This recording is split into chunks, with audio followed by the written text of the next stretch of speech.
La situation épidémiologique de la Centrafrique montre un risque d'une troisième vague de Covid-19, a confirmé le ministère de la Santé le 9 octobre 2021.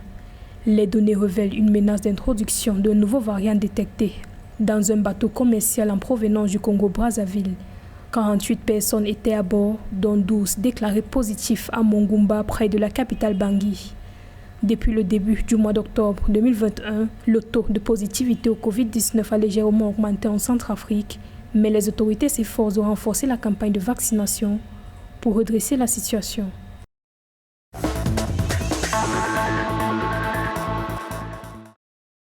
Les autorités sanitaires égyptiennes confirment que d'ici la fin de 2021, 70% des Égyptiens seront vaccinés contre le Covid-19. Le ministère de la Santé indique que le système de santé dispose de 15 millions de doses de vaccins Sinovac pour mener cette campagne de vaccination.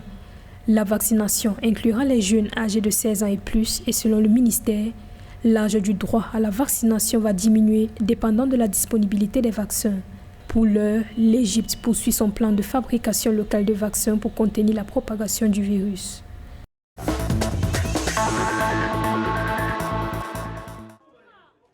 Selon de nouvelles études de la Banque mondiale publiées le 11 octobre 2021, le Tchad a réalisé des progrès importants en matière de réduction de la pauvreté et des inégalités entre 2010 et 2020, mais la crise de Covid-19 a sapé ses efforts. La pandémie a plongé des centaines de milliers de Tchadiens dans l'extrême pauvreté selon ces études. Les analyses de la Banque mondiale montrent que les populations continuent de faire face à d'énormes défis en matière d'accès aux services sociaux de base de qualité comme l'éducation, la santé et l'eau potable. Dans le cadre de la Journée mondiale de lutte contre la pauvreté célébrée en N'Djamena du 11-14 octobre 2021, le Tchad et la Banque mondiale se sont engagés à œuvrer en faveur du développement du climat socio-économique.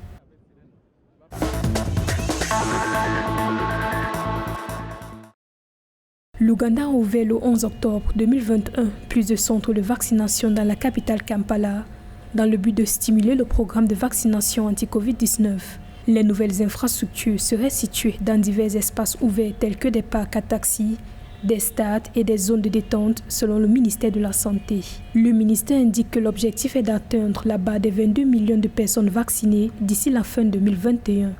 Au 8 octobre 2021, environ 2,3 millions de doses de vaccins avaient été administrées dans le pays selon les chiffres du ministère de la Santé.